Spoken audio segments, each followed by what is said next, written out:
Attention used to feel ordinary. A person could read a page and stay with it. Listen to someone speak without reaching for a phone.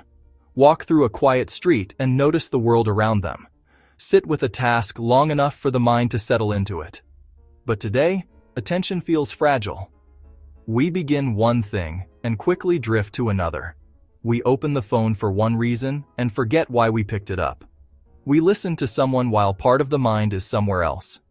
We try to focus, but every few minutes, the world pulls us away. And after a while, we begin to think this is normal. But what if it is not normal? What if we are not simply distracted people? What if we are living inside systems designed to divide our attention before it can become deep?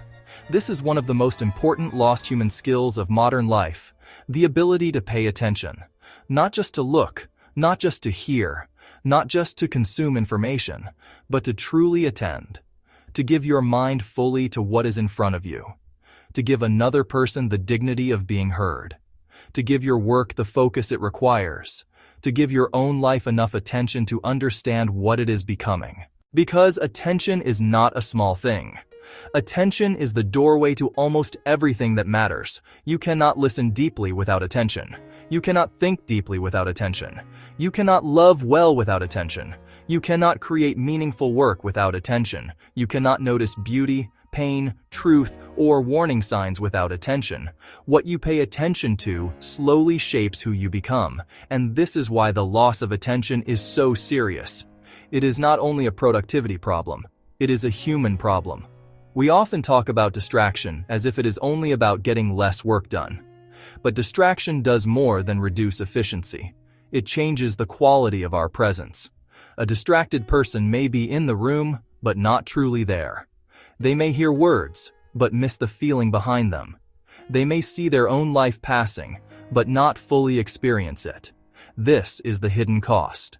The more attention is divided, the less life is deeply received.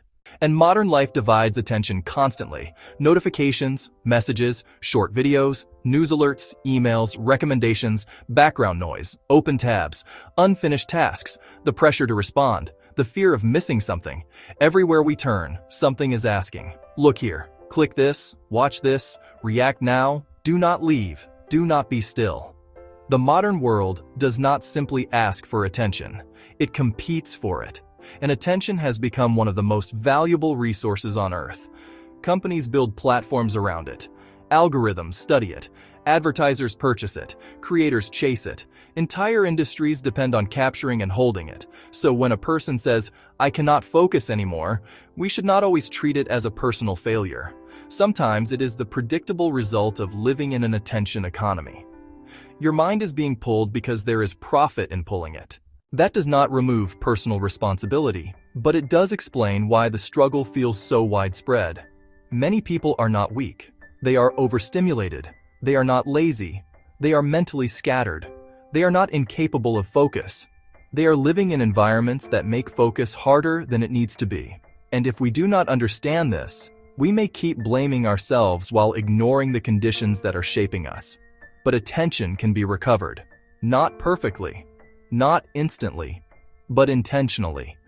And the first step is understanding what attention really is. Attention is a form of respect. When you pay attention to someone, you are saying, "You matter enough for me to be present." When you pay attention to your work, you are saying, "This deserves care." When you pay attention to your body, you notice fatigue before it becomes collapse.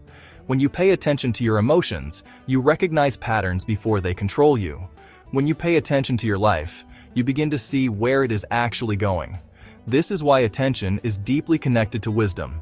A careless life is often an unattended life, not because the person does not care, but because they are moving too quickly to notice what needs care. Many problems begin quietly. A relationship becomes distant. A habit becomes harmful. A body becomes exhausted. A mind becomes anxious. A dream becomes neglected. A life becomes misaligned. At first, the signs are small, but if attention is always somewhere else, we miss them. Then one day, the problem feels sudden. But often, it was speaking for a long time. We simply were not listening. Attention allows us to notice early. And noticing early is one of the most underrated forms of wisdom. But modern distraction trains the opposite. It trains us to notice only what is loud, urgent, dramatic, emotional, or new. This is dangerous because the most important things in life are not always loud. Peace is quiet. Trust is quiet. Healing is quiet. Character is quiet. A slow decline is quiet. A meaningful change is often quiet at first. If we only respond to what shouts, we may neglect what whispers, and life often whispers before it breaks. That is why paying attention matters. It helps us hear the whisper. It helps us see what is forming beneath the surface. It helps us live before everything becomes urgent. There is another reason attention has become difficult. We have become addicted to novelty. The mind enjoys something new. A new video, a new message, a new headline, a new comment, a new problem, a new possibility. Novelty gives a small sense of stimulation. It feels like something is happening. It gives the mind a quick reward. But deep attention does not always feel exciting at first. Reading slowly, listening carefully, practicing a skill, thinking through a difficult question, sitting with one task. These things often begin quietly. They require patience before reward. But if the mind is trained to expect constant novelty, ordinary attention can feel boring. And this is where many people give up. They think boredom means the thing is not valuable. But sometimes boredom is simply the doorway to depth. A conversation may become meaningful after the first surface layer. A book may become powerful after you stay with it. A task may become satisfying after the mind settles. A quiet walk may become beautiful after the noise leaves your system. Depth often begins after the easy stimulation ends. But if we leave too early, we never reach it. This is one of the great losses of the distracted age. We keep touching the surface of many things, but entering very few. We know a little about many topics, but deeply understand fewer. We contact many people, but truly attend to fewer. We save many ideas, but live by fewer. We begin many things, but finish fewer. Attention is what turns contact into connection. It turns information into understanding.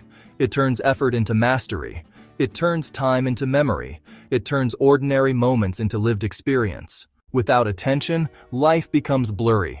We move through it, but do not fully receive it. This affects relationships deeply. Many people are hungry for attention, even if they do not say it that way. They want someone to look at them without distraction, to listen without rushing, to remember what they said, to notice when something is wrong, to care enough to be mentally present. Attention is one of the simplest forms of love. Not dramatic, not expensive, not performative, just presence. But because attention is scarce, it has become powerful. When someone truly listens, we feel it. When someone remembers, we feel it. When someone notices our silence, our fatigue, our joy, or our pain, we feel less alone. This is why distracted relationships can become lonely relationships. Two people can spend time together and still not feel connected if neither is truly present. They may share space, but not attention. And over time, that creates distance. Not always through conflict, sometimes through absence. The body is there, the mind is elsewhere. And that kind of absence hurts because it says quietly, something else is more important than this moment. Of course, no one can be perfectly attentive all the time. We get tired. We get overwhelmed. We get pulled in many directions. But if distraction becomes the normal state, relationships lose depth. Attention must be protected, not because we are trying to become perfect, but because what we do not attend to, we slowly lose. This also applies to our inner life. Many people do not know what they feel because they have not paid attention long enough to recognize it. They feel restless but do not ask why. They feel tired but keep moving. They feel sad but distract themselves. They feel angry but blame the nearest person. They feel empty but fill the emptiness with noise. Attention is how we become honest with ourselves. It asks, what is really happening in me? What have I been avoiding? What needs care? What pattern keeps repeating? What am I feeding with my attention? What am I starving by neglect? That last question matters. Because attention is not only something we give, it is something we invest. Whatever receives your repeated attention grows in influence. If you constantly attend to fear, fear grows. If you constantly attend to comparison, comparison grows. If you constantly attend to outrage, outrage grows. If you constantly attend to shallow distraction, distraction grows. But if you attend to gratitude, patience, learning, beauty, relationships, health, and truth, those things also become stronger in your life. This does not mean ignoring reality. It means choosing carefully what gets the best of your mind, because your attention is your life in small pieces. Every day, it is being spent. The question is, on what? That is the turning point. We cannot recover attention by accident. We have to reclaim it deliberately. The first practice is single tasking. Do one thing at a time when it matters. Eat without a screen sometimes. Walk without constant audio sometimes. Read without checking the phone every few minutes. Listen without preparing your response. Work on one task before opening 5 others. Single tasking may feel strange at first because the distracted mind wants more input. But with practice, the mind begins to settle. And when the mind settles, life becomes clearer. The second practice is creating friction around distraction. Do not rely only on willpower. Move the phone away during focused work. Turn off unnecessary notifications. Keep devices out of reach during conversations. Create screen-free pockets in the day. Choose when to check messages instead of letting messages choose for you. The goal is not to hate technology. Technology can be useful. The goal is to stop letting every tool become a master. The third practice is giving people full attention in small moments. You do not need a long, dramatic conversation. Just begin with ordinary presence. When someone speaks, look at them. Pause before answering. Let them finish. Ask one follow-up question. Notice what they are really saying. These small acts restore human connection. The fourth practice is paying attention to what attention does to you. After certain content, do you feel wiser or more restless? After certain conversations, do you feel grounded or drained? After certain habits, do you feel present or scattered? Not all attention has the same effect. Some things nourish the mind. Some things fragment it. Some things inform you. Some things merely agitate you. A mature person learns the difference. The fifth practice is returning. This may be the most important one. You will get distracted. Everyone does. The skill is not perfect attention. The skill is return. Return to the page. Return to the conversation. Return to the breath. Return to the task. Return to the person in front of you.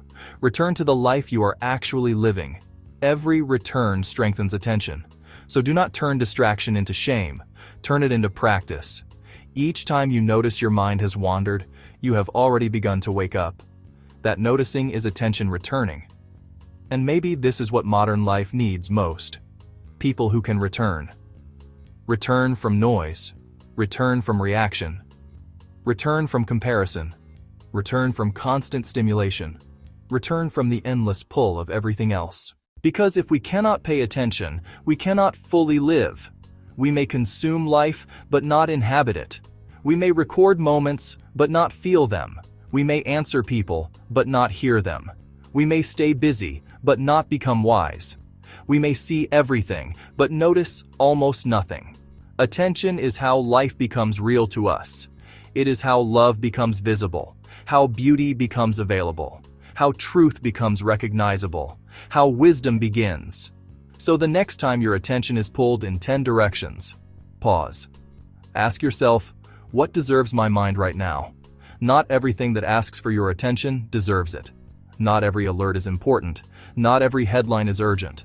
Not every opinion needs your reaction. Not every distraction deserves your life. Because that is what attention is, your life, given moment by moment. And if this reflection speaks to you, consider subscribing to Wellnesshubnest. This series is about recovering the human skills modern life is slowly weakening. Reflection, patience, listening, solitude, rest, deep thinking, meaningful conversation, and now the ability to pay attention. In a distracted age, attention is more than focus. It is a form of love, a form of wisdom, a form of freedom, and perhaps one of the most important skills we can recover.